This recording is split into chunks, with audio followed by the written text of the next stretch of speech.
Bonjour, je m'appelle Suzanne Bélanger, je suis de Montréal, Québec au Canada. J'ai 60 ans et en 2011, à l'âge de 45 ans, j'ai fait un AVC. À ce moment-là, j'avais aucun facteur de risque connu. J'étais en bonne santé, je travaillais dans un centre de réadaptation depuis 26 ans. Quand je me suis présentée à l'hôpital, au départ, l'infirmière au triage m'a redirigée vers une clinique sans rendez-vous qui était pas trop loin de l'hôpital.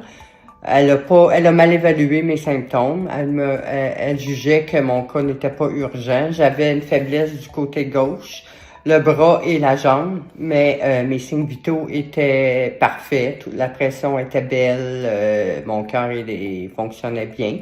Alors, on m'a dirigé à la clinique. Je suis allée à la clinique à pied, c'était à côté de l'hôpital, et j'ai vu un médecin assez rapidement qui a fait un examen neurologique et qui m'a retourné à l'urgence pour pouvoir avoir un scan cérébral. Alors, je suis retournée à l'urgence. J'ai quand même attendu pendant 6 heures dans la salle d'attente avant d'avoir accès à un médecin. Quand j'ai vu un médecin, finalement, je suis allée au scan et on a diagnostiqué un AVC. J'avais un petit caillot au niveau du thalamus du côté droit. Je m'imaginais pas du tout que c'était ça qui allait m'arriver. J'ai passé 5 semaines à l'hôpital à passer des tests pour essayer de trouver la cause de mon AVC et on l'a jamais trouvé finalement. Après peut-être 2 mois de la date de l'AVC, j'ai commencé ma réadaptation dans un centre de réadaptation. Ça a bien été. Je connaissais la réadaptation pour y avoir travaillé pendant de nombreuses années. Alors, je me suis beaucoup impliquée dans ma réadaptation. Et après 1 an, un petit peu plus qu'1 an de réadaptation, j'avais toujours pas récupéré assez de force et d'énergie pour pouvoir reprendre mon travail. Alors, j'ai dû faire une demande de rente d'invalidité qui a été refusée d'ailleurs. La première demande en 2012 a été refusée. On disait que mon handicap était pas assez grave pour que j'aie droit à la rente d'invalidité. Ça a pris 4 ans avant que je sois acceptée. Et j'ai dû retourner en réadaptation pour fournir des preuves comme quoi là, je pouvais pas reprendre le travail. Alors, ça a pris 4 ans. En 2015, fin 2015, j'ai finalement été acceptée. Et le gouvernement a payé une rétroactivité jusqu'à la date de ma première demande. Alors, au moins ça, là, mais pendant 4 ans, c'était l'incertitude.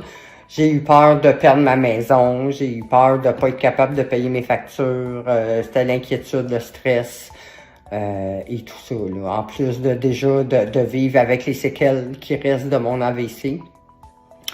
Alors, ça c'est l'histoire en gros, c'est très résumé, mon histoire d'AVC.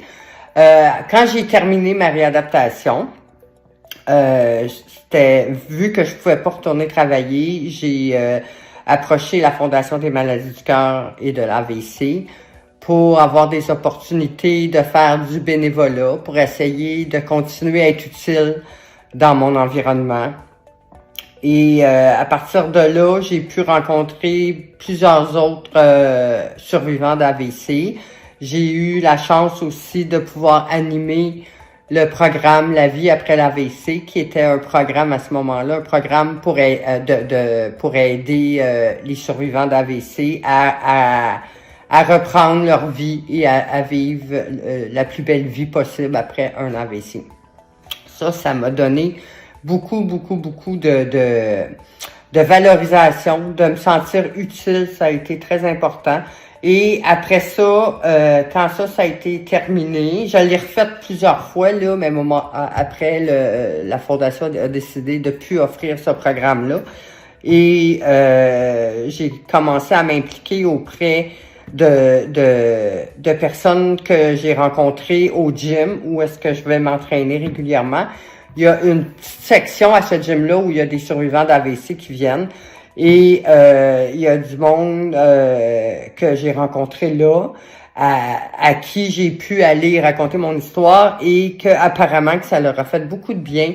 Et je dis toujours que il y a toujours des solutions. Il y a toujours peu importe nos limites, nos faiblesses et nos séquelles d'AVC, il y a toujours moyen de participer à des cours de groupe au gym ou à n'importe quoi, à n'importe quelle activité, là, on peut, tout peut s'adapter. Alors, je me plais à dire que je sème de l'espoir auprès de ces gens-là parce qu'ils me le disent aussi.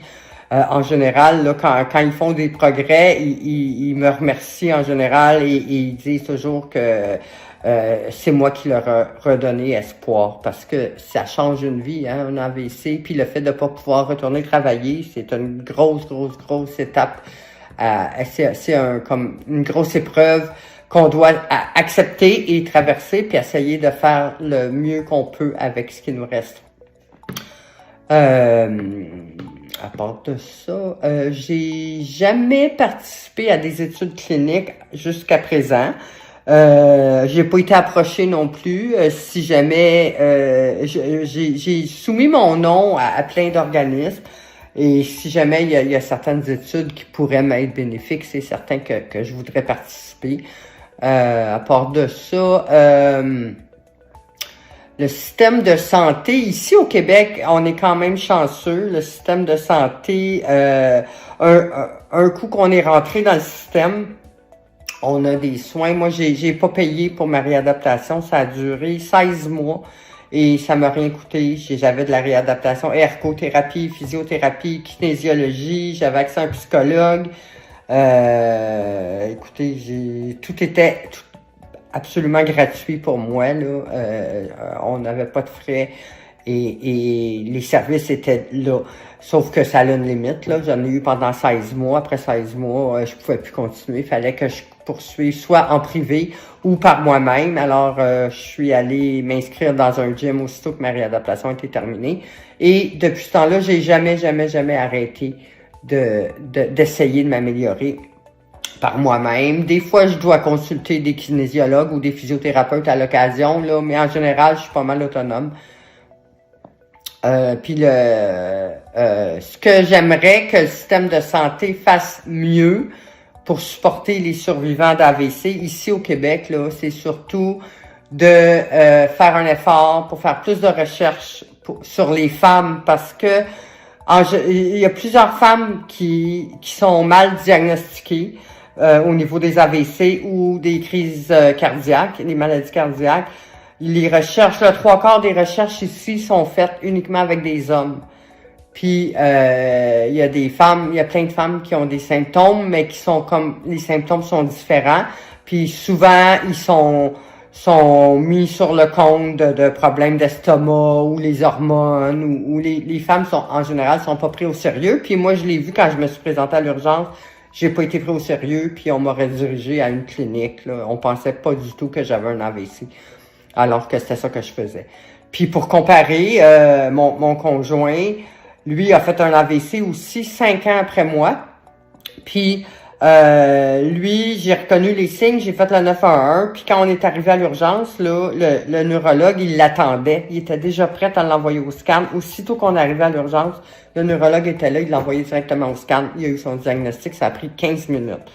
Alors que moi, 5 ans auparavant, moi j'ai attendu 6 heures dans la salle d'attente avant de voir un médecin. Alors, il y a du travail à faire là, ici, en tout cas pour au système de santé au Québec, à ce niveau-là.